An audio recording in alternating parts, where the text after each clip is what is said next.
Cualquier profesor pues diría, se copiaron simplemente a la basura y cero todos. ¿Sí? Miren lo que es de chistoso. Solo que esto se repite en cualquier momento de la historia.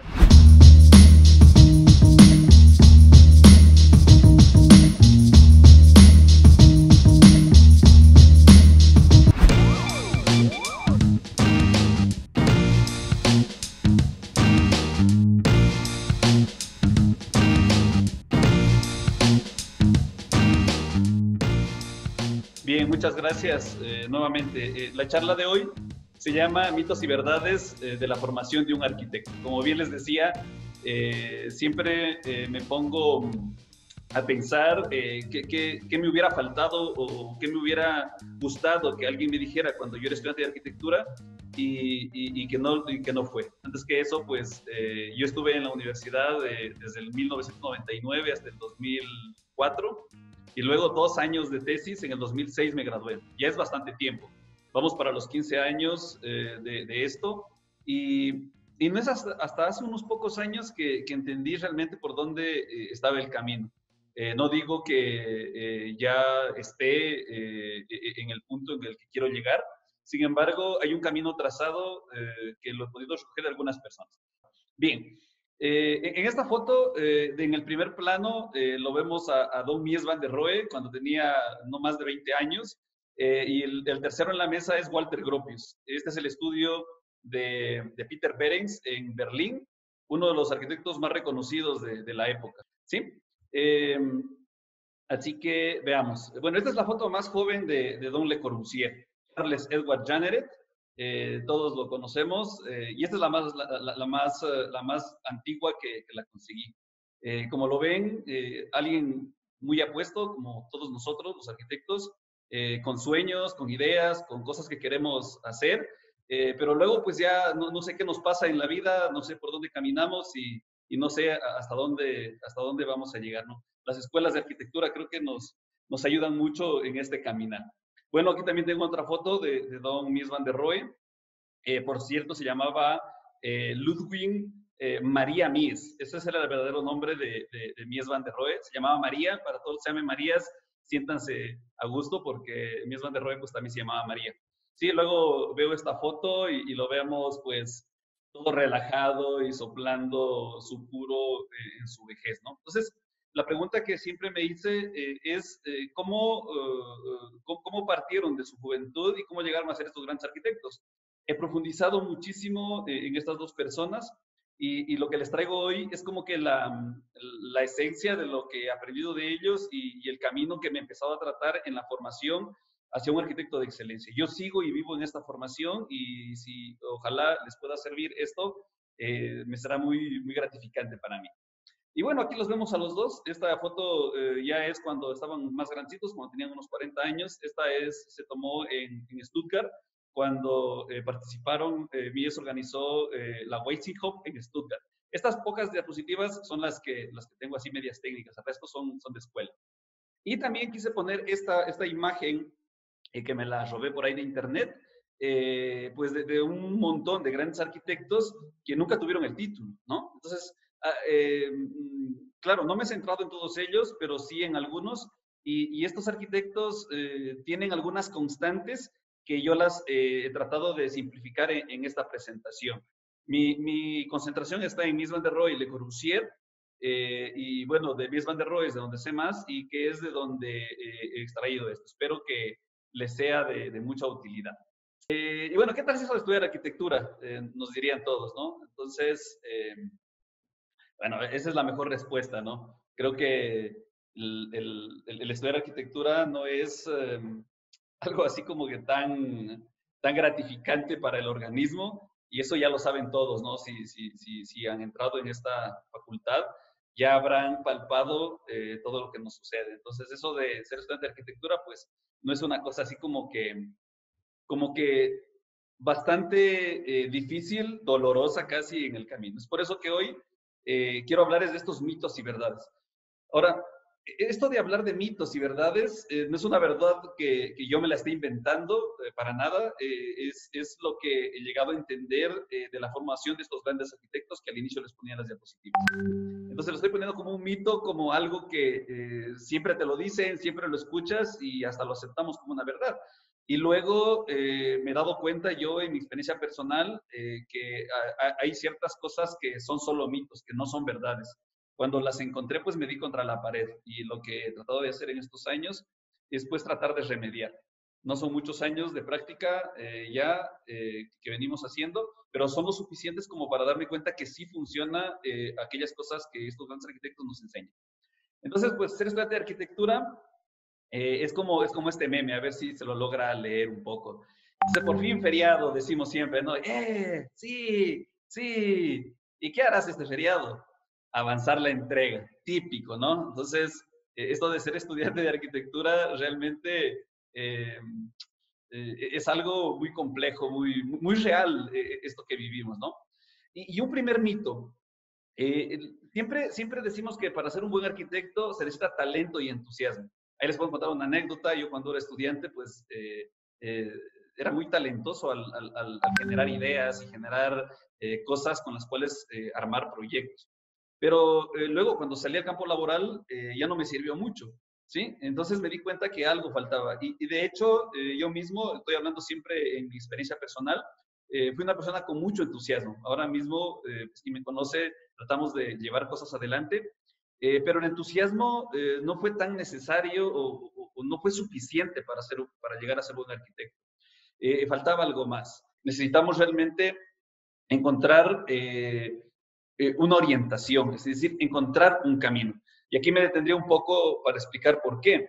Eh, Cuando tú como joven, alguien te dice, pues anda y ve, tú mismo encuentra tu camino, entonces empiezas a caminar por un montón de lugares que no siempre son los mejores. Y claro, parecería que es la manera razonable, es decir, camina por todos lados y ve cuál de esos caminos te sirve. Sin embargo, te das cuenta que el tiempo pasa y en arquitectura estar errando en las cosas no es la mejor manera. Entonces el camino que opté es por buscar el camino que siguieron estos grandes arquitectos. Mies van der Rohe, ya lo dije, es el camino a través del cual he intentado caminar.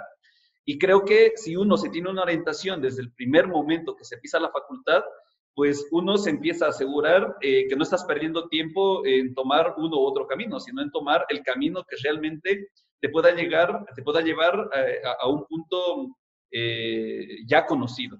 ¿Sí? Siguiente mito. Tú y tus proyectos deben ser únicos, ¿sí?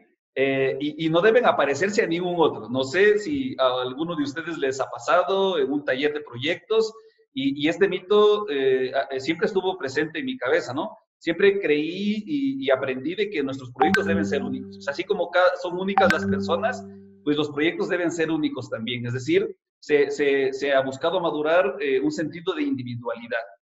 Ahora, ¿por qué lo llamo un mito? Porque cuando buscamos en la historia de la arquitectura, en la historia vamos a ver que eso solo es algo que en los últimos años se lo ha tomado de esta manera. Es decir, que cada proyecto que hagas tiene que ser único, que no tiene que parecerse a nadie. ¿Sí? Entonces, hay una gran verdad en esto de la arquitectura que dice que los proyectos deben estar bien, ¿sí? Y si alguien más busca hacerlos bien, es muy probable que se parezcan. Entonces, la imagen, hay una página que sigo de este señor, se me fue el nombre, que saca los parecidos razonables, espero que lo sigan en Facebook, tiene una página web. Y aquí tenemos dos proyectos, en los laboratorios Salk de Luis Kant y el Emily Donato, ¿sí? Un proyecto de casas que raramente se parecen, ¿no? Entonces uno diría, chuta, ¿cómo se copiaron los proyectos? ¿No? Ya es lo primero que se nos vendría a la mente. O cuando vemos, ahora que soy profesor de historia, que doy muchas gracias porque esto me ha ayudado a entender muchas cosas, cuando tratamos de entender una planta arquitectónica de un templo católico de hoy en día, de cualquier lugar, si buscamos en la historia de los templos, todos los templos vienen desde el templo egipcio, que luego los griegos lo tomaron como referencia y que luego los romanos lo tomaron como referencias, que luego los paleocristianos lo tomaron como referencia y luego los románicos lo tomaron de referencia y luego el gótico, y luego el barroco, y luego el rococó, y luego la modernidad, ¿sí? Es decir, todos tienen una misma raíz. Si tú lo haces bien, entendiendo qué es hacer bien, es decir, tomar las mejores decisiones, de seguro se va a aparecer, ¿no? Entonces, ahí justo, como me crucé rápido improvisando con las imágenes de historia, ahí vemos dos iglesias, ¿no? La una es Santa Sofía, esto está en Estambul, y la otra es la Mezquita Azul en Estambul mismo, la Mezquita Azul en Estambul. Están bien cerquita. Por cierto, vamos a ir a Estambul, quien quiera apuntarse, no sé cuándo, eso sí, pero quien quiera apuntarse, pues obviamente ya puede dejar un mensaje y ya les diremos cuándo nos vamos a Estambul. Pero miren qué chistoso esto, ¿no? Imagínense los dos arquitectos que les llamen a hacer las dos obras, ¿sí? En un concurso. Y de repente llegan con la maqueta del concurso con dos mezquitas igualitas. Chuta, cualquier profesor pues diría, se copiaron simplemente a la basura y cero todos. ¿Sí? Miren lo que es de chistoso. Solo que esto se repite en cualquier momento de la historia, inclusive en la modernidad temprana. Cuando digo modernidad temprana o modernidad moderna de la arquitectura, me refiero a esos años dorados de la modernidad hasta los años 50, 60. Después de eso, todo el mundo te diría que estás haciendo mal si estás copiando. La gran verdad es que tenemos que ser los mejores copiones de las cosas que están bien hechas. Solo así podemos ser buenos arquitectos. Ya, nos prendimos ahora sí, y eso que me falta el café. Pero bueno, siguiente mito. Necesitamos creatividad para ser buenos arquitectos, ¿no? Típico, ¿no? Entonces empiezas a exprimir tu cerebro buscando que aparezca una idea que obviamente te genere algo que se vea súper creativo, ¿no? O sea, tener buenas ideas.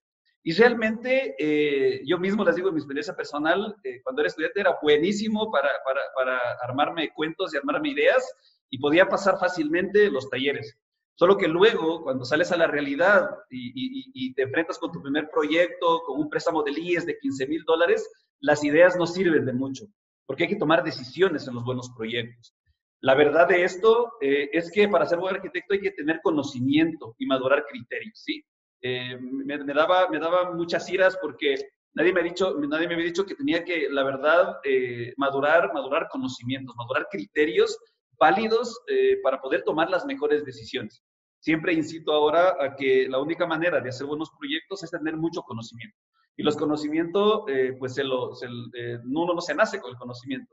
Uno tiene que salir a buscarlos, ¿sí? Así que les recomiendo la lectura, que ahora pues es una parte fundamental de mi vida, hacerlo. Ahí está una gran parte del conocimiento. Hay otro tema que me gusta mucho mencionarlo de un mentor de desarrollo personal que quisiera compartirles, que dice que la formación formal, es decir, ir a la universidad, ir al colegio, pues te va a dar un título. Y eso está muy bien porque lo necesitamos. Pero el éxito no está ahí. El éxito está en la autoformación. Y cuando vemos, ya les había hablado de Mies Le Corbusier, toda su formación fue autodidacta. Toda su formación fue autodidacta. ¿Sí? No quiero decir que no debamos ir a la universidad, necesitamos ir a la universidad. Los tiempos de hoy nos exigen un título y eso está muy bien, solo que el éxito profesional y personal está en la formación autodidacta, está en el conocimiento, en madurar criterios para tomar buenas decisiones, no en buscar ser creativos. Cuando entendí esto, me alivié porque la verdad pensé que no era tan creativo como pensaba. Las cosas no salían tan chévere que digamos, y ahora creo que salen mejores. Siguiente mito.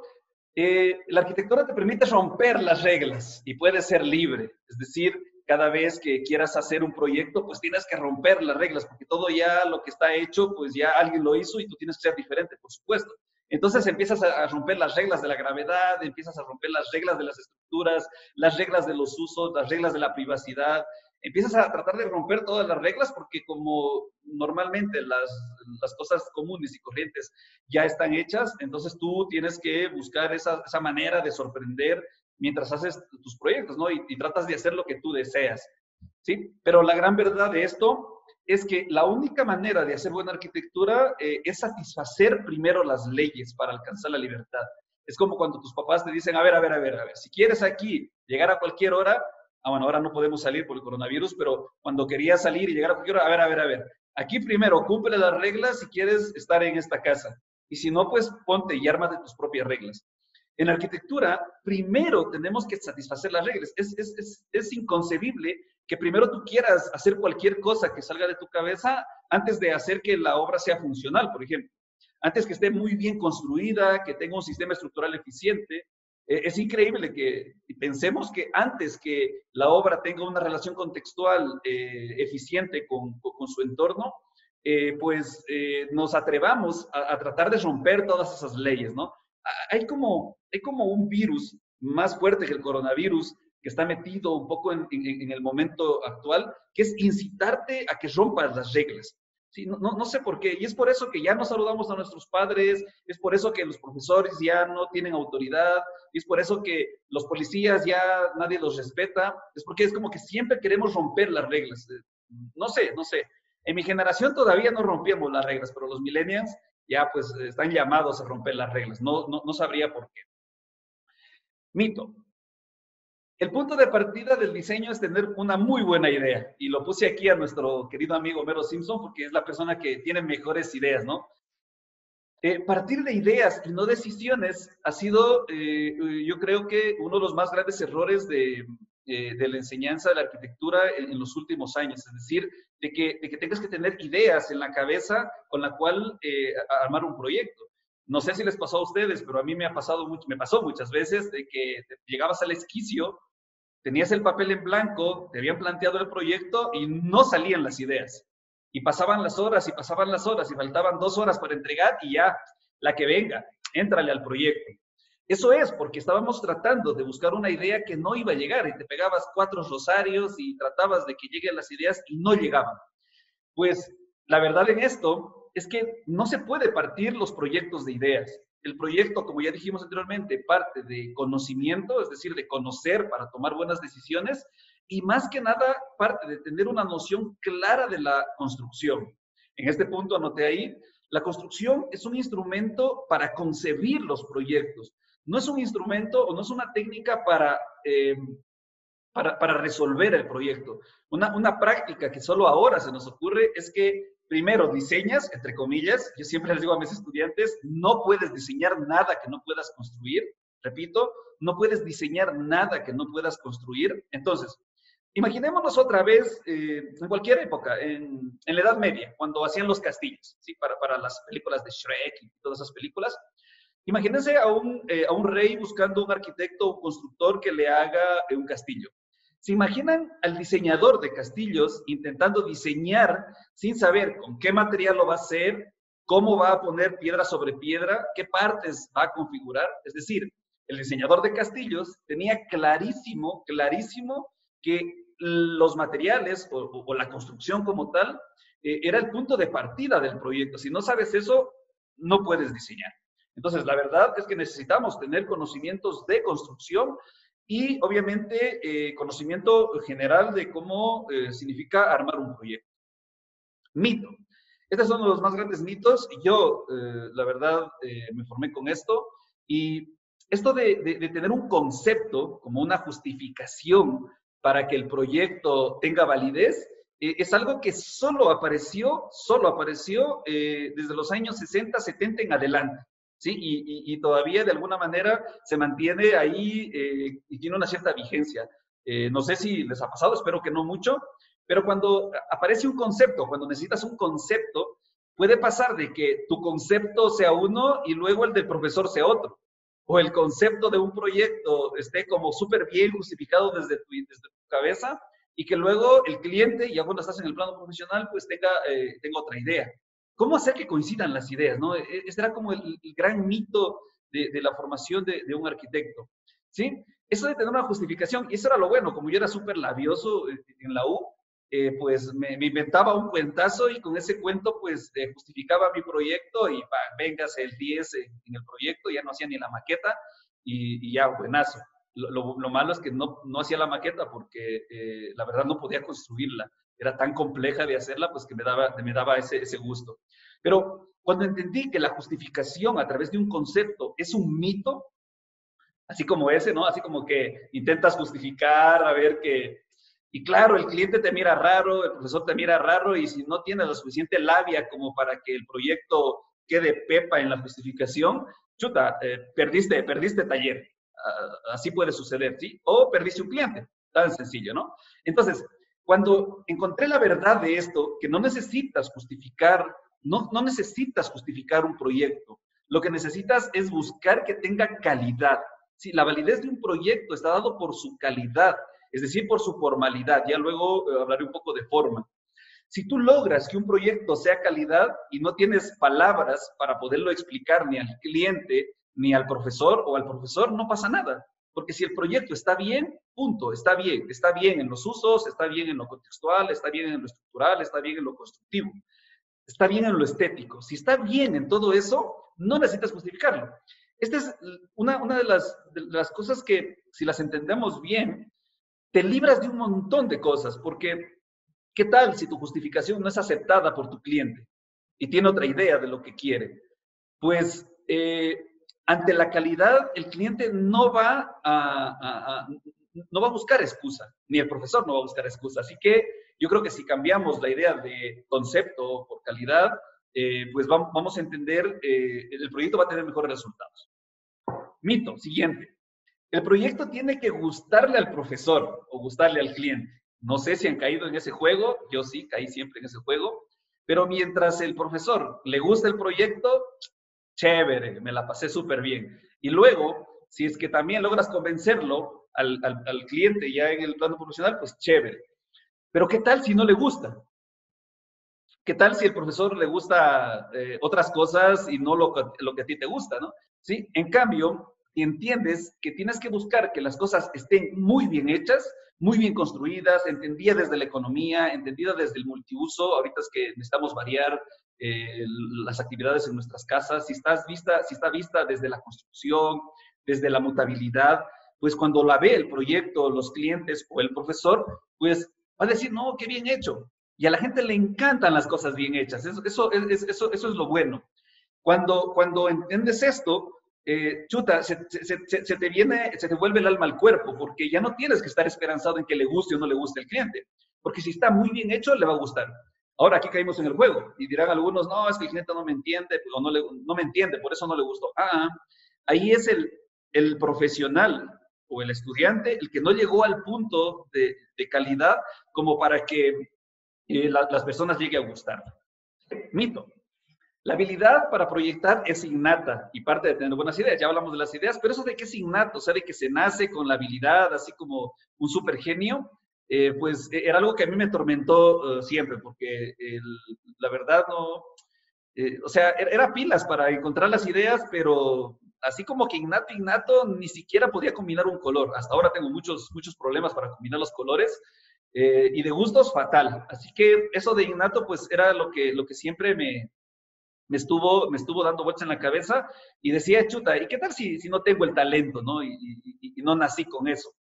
Ya, pues a buscarnos otra profesión, ¿no? Sin embargo, cuando entendí esta parte de que la habilidad de proyectar, esto se aprende desde obras de calidad comprobada, y pongo esta imagen del zapatero viejo y el zapatero joven. La habilidad de proyectar se puede aprender desde proyectos de calidad comprobada o de maestros de calidad comprobada. Cuando entendí esto dije, sencillo, hay que buscar a los maestros y pues ver qué hicieron, ver qué leyeron, ver cómo enfrentaron los proyectos, ver cuál era su filosofía, cuál era su pensamiento. Si entiendes a un maestro que ya lo hizo antes que tú e hizo cosas de mucha calidad, lo mínimo que podemos hacer es tratar de aprender de ellos, es decir, madurar y aprender desde el entendimiento de esas obras. Y aquí ya tiene más sentido esta fotografía que les había puesto al inicio. Mies van der Rohe, Walter Gropius, en el estudio de Peter Behrens. Y en esta foto no está Le Corbusier, porque Le Corbusier también pasa por el estudio de Peter Behrens. Oh, sorpresa, los arquitectos antes se formaban con arquitectos en sus oficinas, no en una universidad. Pero es otro tiempo, es otra manera de ver el mundo, solo que hay que entender que la habilidad de proyectar, es decir, hacer proyectos de calidad, solo se aprenden desde los proyectos, desde otros proyectos, desde otros maestros. ¿Sí? Esto es una verdad que cuando la entendí dije, no, qué sencillo, aquí está el camino y simplemente pues buscarlos a los maestros que te enseñen y a caminar, se ha dicho, largo está el camino, pero ojo. Aquí hay otra foto que me gusta mucho. Esta es una foto de una de las visitas de Mies van der Rohe, que lo pueden insertar aquí con nuestro amigo Frank Lloyd Wright. Frank Lloyd Wright Ojo, Frank Lloyd Wright era un tipo pesado, y aquí quiero contarles una anécdota. Frank Lloyd Wright no lo recibe a Le Corbusier, porque les tenía una cierta ira a Le Corbusier y a Mies, porque Wright era maduro, era mucho mayor, obviamente. De hecho, siempre Mies dijo que Wright fue un referente para él, fue maestro, de hecho. Pero Wright en este tema anecdótico es que cuando mataba a las moscas decía, muere Mies, muere Le Corbusier, porque los odiaba, eran jóvenes y obviamente era otro tiempo, otro momento y no los quería. Pero aquí está la foto, la conseguí, sí lo recibe a Mies van der Rohe, y de hecho cuando Mies van der Rohe viene a Estados Unidos y es parte como director del IIT, del ITT, director de la Escuela de Arquitectura, es Frank Lloyd Wright el que lo presenta, y lo presenta diciendo, lo presento a mi Mies, ¿sí? O sea, se atribuía a él que había creado un Mies van der Rohe. Y esto pues nos hace entender que esto se aprende, esto se transmite. Y pues hay que buscar esos buenos zapateros que hagan unos zapatos de mucha calidad para aprender a hacer zapatos, ¿no? Y bueno, ya. Eso de estudiar arquitectura, pues, parece chévere. Ahora sí, pues, ¿y qué se siente eso de ya ser arquitecto, no? Porque claro, pasan 5 años, algunos más, 6, 7, bueno, unos, no sé. La facultad antes duraba 5 y 2 de tesis, 7, ahora creo que dura menos, esperamos que sí sea. Y bueno, pues ya cuando eres arquitecto, ya dices, aquí nadie me joda, por favor, porque ya tengo mi título y ahora sí todo lo que yo sé, todo lo que yo dije, todo lo que yo aprendí, ya nadie me lo puede refutar porque ya soy arquitecto, ¿no? Y ahí creo que fue también algo que me di contra la pared, porque pensé que ya sabía hacer arquitectura y la verdad lo que estaba haciendo eran solo construcciones. Mucho después empecé a encontrar este camino, ¿no? Y dices, ya, al fin soy arquitecto, 5 años son suficientes, ¿no? Y al fin piensas que ya se acabó ese tormento, eso de que ya pasaste tantas malas noches y pues ya aprendiste a hacer arquitectura. Pero eso sigue siendo un mito. ¿Sí? La verdad de esto es que es un proceso de maduración que puede durar toda la vida. ¿Sí? Eso vale mencionarlo. Eh, Así como en las cosas importantes de la vida uno se va madurando, uno cuando tiene 20 años piensa que tiene la vida por delante, y claro, el tiempo pasa rápido, pero cuando vas madurando te das cuenta de que has cogido ciertas habilidades. La maduración no solo depende del tiempo. Un mentor decía que tú puedes adelantar el tiempo de dos maneras. Muchos se dan contra la pared y se dan con la misma piedra muchas veces hasta aprender, ¿no? Eso me pasó a mí. Casi 15 años me ha costado esto. Pero cuando entendí que puedes aprender de otras personas y de lo que se dan con una piedra otras personas y superaron otras personas, te das cuenta que puedes madurar antes. Sin embargo, pues la maduración hacia buen arquitecto es algo de toda la vida, ¿no? Aquí puse una foto de Don Mies van der Rohe, es una de las últimas fotos de Mies cuando ya estaba avanzado en sus años, por los 80 años.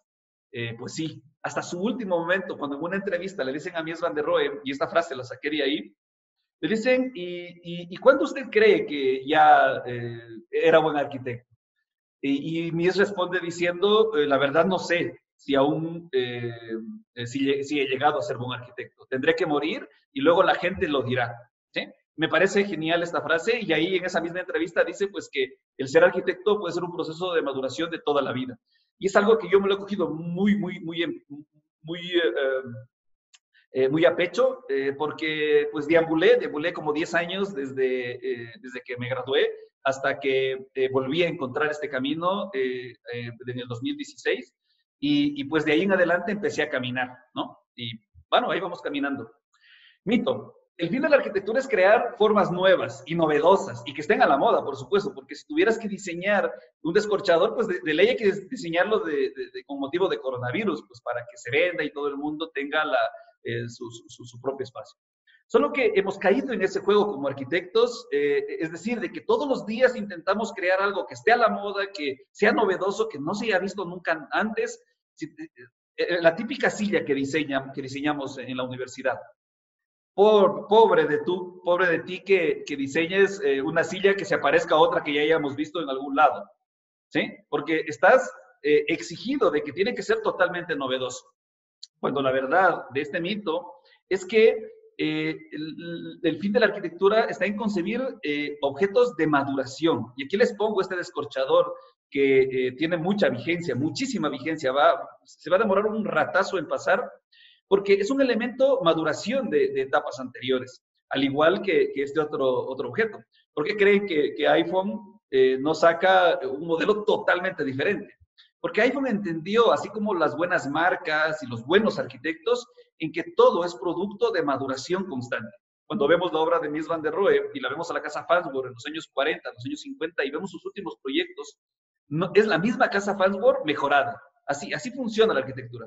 Si vemos a cualquiera de los arquitectos de la historia, cualquiera de los arquitectos de la historia, me atrevo a decir esto de manera muy general, menos los últimos arquitectos contemporáneos, bueno, la gran mayoría de los contemporáneos, que en cada proyecto aparece una nueva forma, un nuevo diseño. Pues los grandes arquitectos de toda la historia anterior, del románico, del gótico, de cualquier otro momento, vamos a ver si hubo un arquitecto que empezó a hacer catedrales góticas en su juventud, la siguiente catedral gótica solo era mejor, no era diferente. Y la siguiente solo era mejor, y la siguiente mejor, y la siguiente mejor, y la siguiente mejor.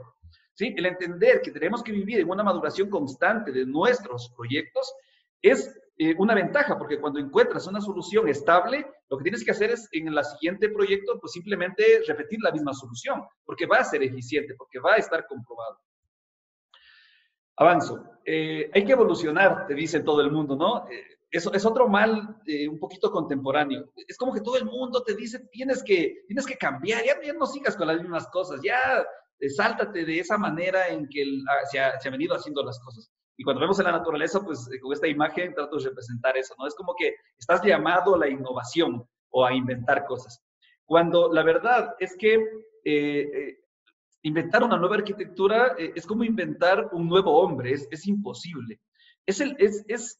Hay como unos principios básicos o principios universales de la buena arquitectura en base a la cual siempre la arquitectura pues se ha mostrado, y lo único que ha hecho es ir transformándose a medida que van cambiando las cosas. Así que creo que si entendemos este pequeño principio de que las cosas van madurando de a poco, no por una voluntad pensada, sino porque uno tiene que entender cómo está cambiando el mundo, pues la arquitectura cambiará de la misma manera. Mito. La forma es la apariencia exterior del objeto. Sí, no sé si han topado este tema de que forma, función, forma, función, forma, función. Entonces, cuando hablas de forma, hablas de que si la vas a hacer cuadrada, si la vas a hacer alargada, si la vas a hacer de forma de alguna manera, ¿no? Entonces, he puesto esta imagen para darnos cuenta de eso. Siempre pensamos en la apariencia exterior del objeto como la forma, ¿no? Así a mí yo lo pensaba, y esto es un mito. La forma en arquitectura tiene una relación más fuerte. Por cierto, aquí voy a hacer una cuña publicitaria. Justo vamos a hablar de forma artística en nuestro siguiente video. Tenemos un canal de YouTube que les invito pues a que nos visiten, el canal del Arqui. Ahí vamos a hablar ahora justo este fin de semana en el video sobre la forma artística. Y la forma artística en el sentido más amplio, cuando digo forma artística me refiero a la forma en la música, a la forma en la pintura, a la forma en la escultura y a la forma en la arquitectura. La forma es el equilibrio de las partes de un todo que tienden a la perfección, ¿sí? Y tiene que ver con la esencia, no con la apariencia. Ojo, la forma de un objeto en el plano artístico tiene que ver con la esencia, es decir, con esa estructura en que todas las partes están buscando tener una organización precisa, unas decisiones muy bien puestas para generar un objeto que tiene una configuración estable. La forma no es, vuelvo a repetir, no es una invención que la configuras y la armas. La forma aparece, decía Mies van der Rohe, la forma no es el fin de nuestro trabajo, sino es el resultado de nuestro trabajo. Es decir, no estás buscando de que tenga una cierta apariencia, sino la forma llegará como el equilibrio. Siempre hago referencia a estar en forma. ¿Por qué utilizamos la palabra estar en forma cuando quieres estar bien? Y claro, podrías ir al gimnasio y que te den esos batidos medios raros para que te veas, entre comillas, bien, aparentes estar en forma. Esa es la forma falsa, eso se llama figura. La forma verdadera sería estar en equilibrio de cuerpo, equilibrio de mente, equilibrio de alma, equilibrio de espíritu. Así que les invito también pues a que entendamos este concepto tan básico, pero tan esencial, porque cuando vemos y cuando tratamos de entender la forma de un objeto, por ejemplo, un castillo medieval, o una catedral gótica, o las pirámides de Egipto, cuando entendamos el porqué de esa forma, o el porqué de esa configuración final, pues hay muchas decisiones detrás que hicieron que la forma aparezca. No es que se le inventaron, no es que apareció un constructor de pirámides y dijo, ay, pilas, una pirámide de 4 lados. No, eso no sucedió, nunca sucedió. Solo algunos geniecillos, como dice el teórico Elio Piñón, se les ocurre que de tu cabeza aparece la forma. Vamos a ir terminando. Bueno, y como arquitecto, pues puedes hacer lo que te gusta, ¿no? Entonces, te gusta el ladrillo, le usas ladrillo. Te gusta el gypsum, usas gypsum. Te gusta el verde, le dices el verde. Te gusta el blanco, le dices el blanco. ¿Sí? Pensamos que es un tema de gustos tuyos o, por último, gustos de las personas. Un día, un periodista en una radio conocida de Loja me preguntó, ¿y si a un cliente le gustaría tener una casa de pitú, usted le hace? Claro, porque el cliente tiene la razón, diríamos. Pues no, porque la arquitectura no es un tema de gustos. La arquitectura es como la medicina, ¿no? El arquitecto debe hacer lo que debe hacer, ¿sí? Se debe hacer lo que tiene que hacer como arquitecto. Es decir, tomar las mejores alternativas.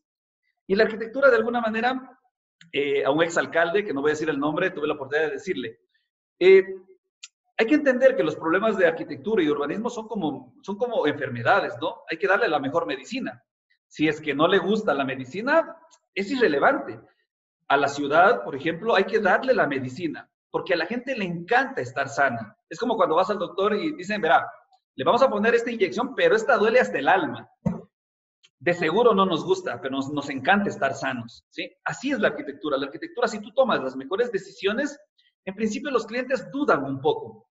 Eso es seguro, porque claro, hacer arquitectura en estos términos es un poco más complejo, más profundo y es menos entendible y es menos transmitible, pero el producto final a la gente le termina gustando. Mito. Para ser arquitecto hay que crear formas diferentes y ser así como esos artistas volados. Para ser artista hay como que crear cosas de la nada. Y lo pongo a Salvador Dalí, que me gusta mucho lo que él hace. Sin embargo, nos confunde cuando nos pone esa cara diciendo de que tienes que ser volado. Y siempre lo vemos al artista, o mejor dicho, lo vemos ahora Solo ahora se nos ocurre que los artistas sí son como medios volados, medios sueltos, no sé, se fuman por ahí o toman mucho café, entonces les aparecen las ideas como para que fluya todo, ¿no? Pues ese es un mito de ahora. La verdad es que la única manera de ser artista como arquitecto es madurar la mirada, ¿sí? La vista es la manera a través del cual el artista llamado arquitecto puede configurar una obra de arte.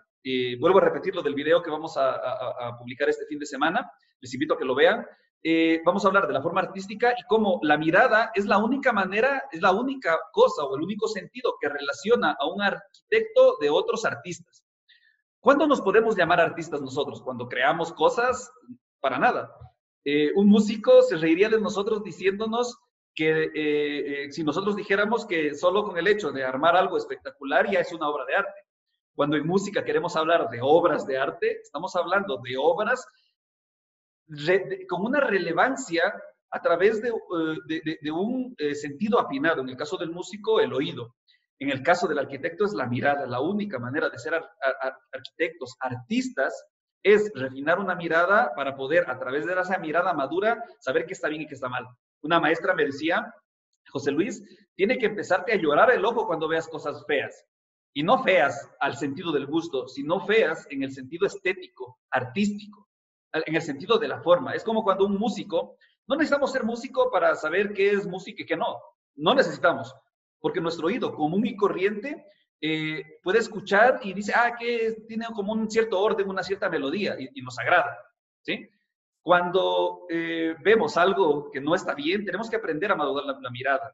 Aquí me detengo también para decir que es inconcebible que un músico que componga música no tenga un oído refinado. No existe músico que no tenga un oído refinado. No existe. Para ser buen arquitecto necesitamos también madurar la mirada.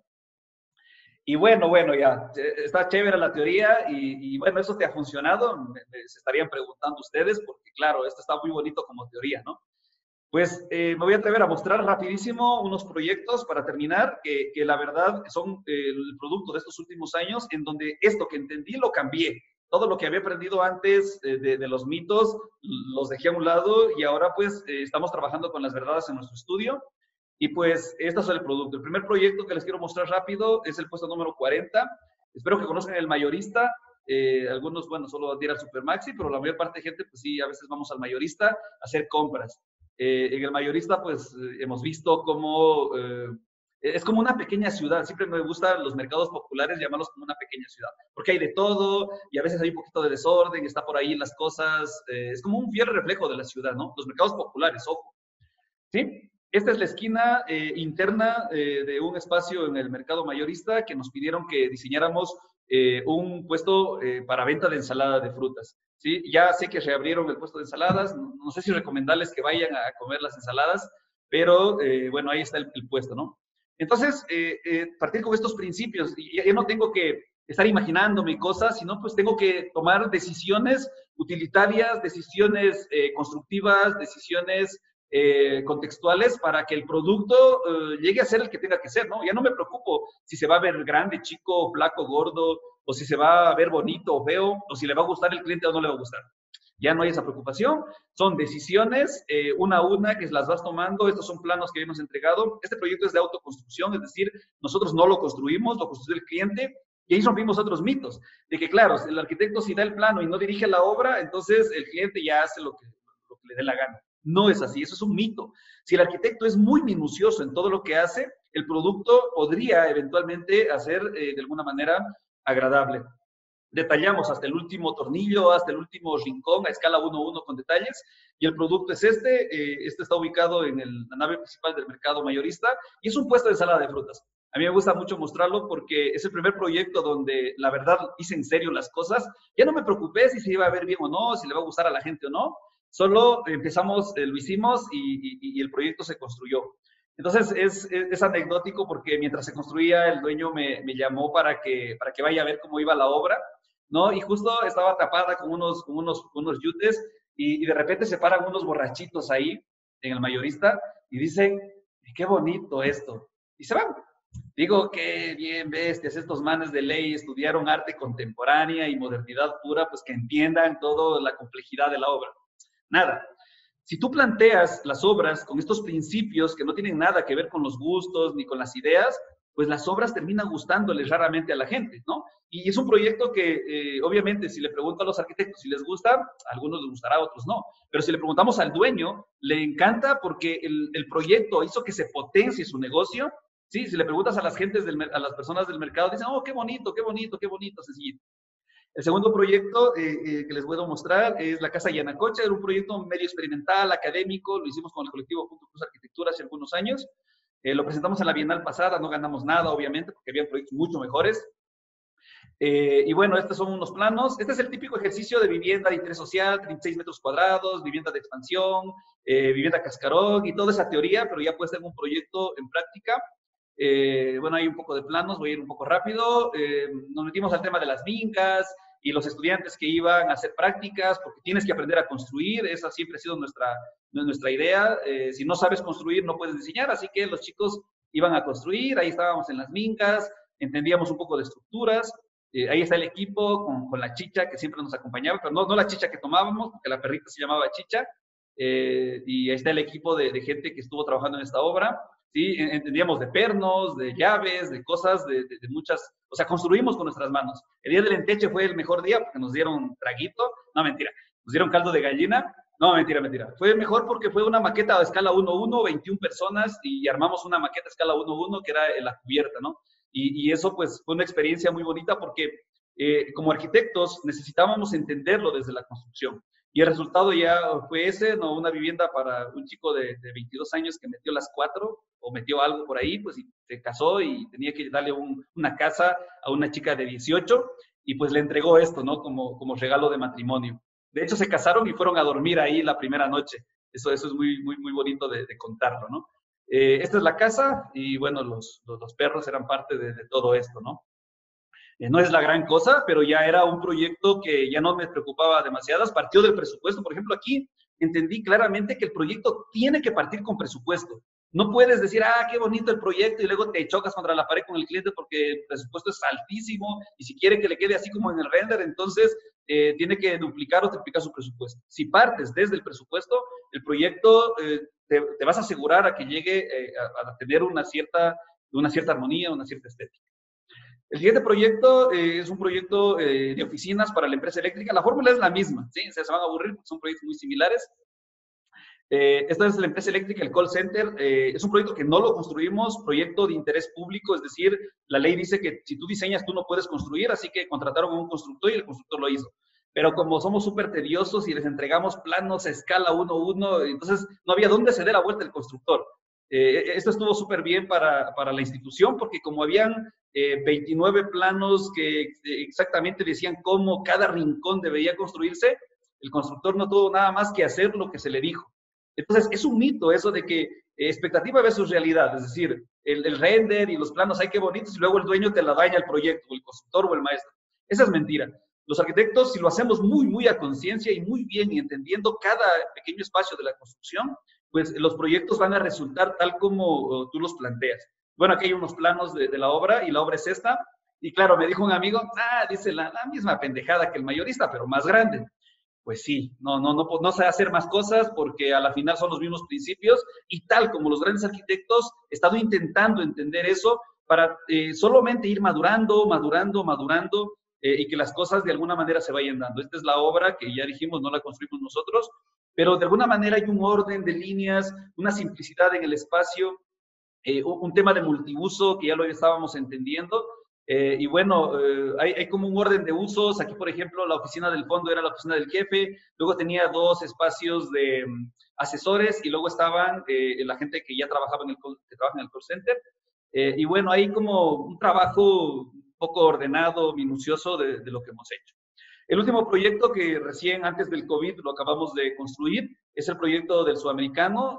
Y miren qué chévere que es porque todo empieza a crecer, los proyectos empiezan a venir, los clientes empiezan a darles gusto, los proyectos son económicos en el sentido no de dinero, sino de muchos ámbitos de que a la gente le va a gustar. Este es el último proyecto que construimos, es la Escuela de Automotriz del Instituto Tecnológico Sudamericano, que por cierto ya estuvo de fiestas. Les voy a saludar aprovechando. Qué gusto que el instituto pues haya crecido tal como ha venido en estos años. Este es el proyecto. Y bueno, me dijeron, tenemos ese subsuelo de estacionamientos del edificio, ¿qué podemos hacer? Este es el presupuesto, no puede gastarse un centavo más de esto, y de ahí tiene que ganar lo que usted tiene que ganar. Y bueno, pues entonces tienes que hacer algo muy sencillo, muy austero, muchas decisiones, mucho orden, mucho detalle constructivo, cosas muy básicas y buscando el orden, buscando la forma, no buscando la apariencia, ¿no? Entonces, el resultado es este, ¿no? Cuando muestro los proyectos no hay mucho que explicar porque no debería, ¿no? Siempre me gusta hacer la comparación a cualquier objeto. Cuando quisiera, es como si quisiera justificar esta taza del café que me tomé hace un rato. Si quiero justificar si esta taza es de calidad, puedo decirles mil maravillas para convencerlos. Pero si el precio no es aceptable, si la cantidad de café no es aceptable, si no es cómoda para coger, no sirve. Es decir, tratar de justificar un proyecto es algo inútil, así que más bien un poco las imágenes, más que nada. Bueno, ahí se me quedó esta palabra. Sí, ERSA 2, estoy loco. Estos son proyectos que hemos hecho, pero que todos se construyen todavía. Esta es la ERSA 2, vamos a terminar con estos. Todos conocemos la empresa eléctrica aquí en Loja, bueno, los somos de Loja. Y bueno, me pidieron que rediseñemos, como les gustó mucho el primer proyecto, fuimos con un segundo proyecto ahora que diseñamos y ya sé que hay constructor, es el acceso y el hall central del edificio. Otra vez, les llenamos de planos constructivos a detalles a escala 1:1 para que el constructor no tenga ni dónde darse la vuelta. Súper malas gente somos. Claro, el fiscalizador feliz. Aquí el constructor es el que obviamente no sabe a qué se mete y ahí están los detalles exactamente con qué tornillo, con qué taco Fisher, con qué tipo de vidrio, con qué tipo de aluminio tiene que construirse absolutamente todo. Esta es la vista desde la calle Rocafuerte, ¿sí? Y en la entrada principal del edificio. Obviamente no puedo cambiar nada que solo el pórtico de entrada y lo que se vería hacia adentro, ¿no? Otra vez un tema de orden, un tema de simplicidad, de no buscar el espectáculo, sino más bien buscar la sobriedad, de buscar que la calidad constructiva, que las cerámicas empiecen y terminen de principio a fin con elementos totalmente modulados. Por cierto, no hablé de la modulación, hay una frase bien chévere que me gusta mencionar que dice, al que modula, Dios le ayuda. Así que Mies van der Rohe fue un exagerado en la modulación y he estado aprendiendo de él. Todos los proyectos que hacemos utilizamos la modulación como algo básico que tiene que hacerse. Y bueno, materiales sencillos, aluminio, vidrio, espejos, granito de cocina, el más barato le pusimos para que el constructor no le pueda afectar en su presupuesto. Y bueno, el resultado final de esta remodelación, que es chiquita, es este. Y finalizo con este proyecto que también es un anteproyecto, de hecho, de un edificio multiusos para aquí, para la ciudad de Loja. Esto estaba por el parque infantil en la extensión de la calle Olmedo, más arribita, y esperemos que se pueda construir. Este hoy es un anteproyecto, ni siquiera ha pasado etapa de proyecto, pero que para mí ya es una etapa de maduración, de entender a la ciudad un poco, de entender la necesidad de... esto lo hicimos antes del COVID, y este espacio multiuso completamente, es decir, puede ser departamento, puede ser oficina, puede ser restaurante, puede ser lo que quieran, un gimnasio, y pues trata de tener esa sobriedad de ser un edificio que no tiene temporalidad ni moda, o sea, totalmente atemporal. Y totalmente sin rostro, digámoslo así, ¿no? Esto de entender un poco la ciudad, esto ha estado madurando, porque, claro, primerito hablas de Mies van der Rohe, y claro, es como el objeto, y no sé qué, tan bonito, así, que así, eso está bien.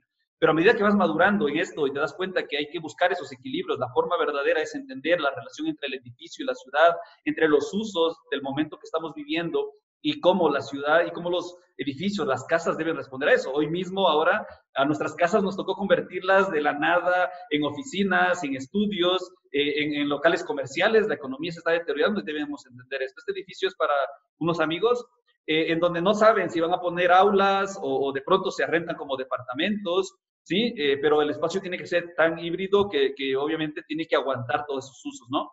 Como digo, puede ser una sala o luego otro día se desocupa y ya se convierte en unas oficinas, ¿no? O unos espacios un poco más versátiles, más pequeños, está modulado también, de pronto una salita comedor y un dormitorio, una suite, o el mismo espacio, sin más ni más, se pueda convertir rápido en una oficina. Si logramos hacer este tipo de proyectos, vamos a hacer que las remodelaciones sean más sencillas, que los espacios se ocupen de mejor manera. Recordemos que tenemos un gran problema en las ciudades intermedias. Hoy por hoy los espacios, las ciudades se extienden increíblemente y los servicios cada vez son menos accesibles. Tenemos que entender que edificios en altura deben ocuparse de principio a fin. Y el multiuso sirve para esto. Termino con esta frase. Toda escuela debe tener una filosofía, ¿sí? Cuando digo escuela, no me refiero a facultad como tal, sino a una manera de pensar el cómo te estás formando como arquitecto. Un aprendizaje sin filosofía no es una virtud. Es decir, si estás, sí, picando aquí, picando acá, picando allá, como lo decía Mies van der Rohe, eso no es una virtud, en contrario de lo que se pueda pensar, o sea, de que vas a aprender de todo un poco y ya luego cuando te gradúes vas a ver por dónde vas a coger. Realmente carecer de una filosofía es una debilidad. Estudiar sin una filosofía no es algo amplio y liberal, o sea, de que vas a tener mucho conocimiento. Ni siquiera es neutro, como lo dice Mies van der Rohe, sino es algo nebuloso. Les dejo ahí mis contactos. Espero que nos sigan en el canal del Arqui. Ahí tenemos mucha teoría para ustedes. Muchas gracias.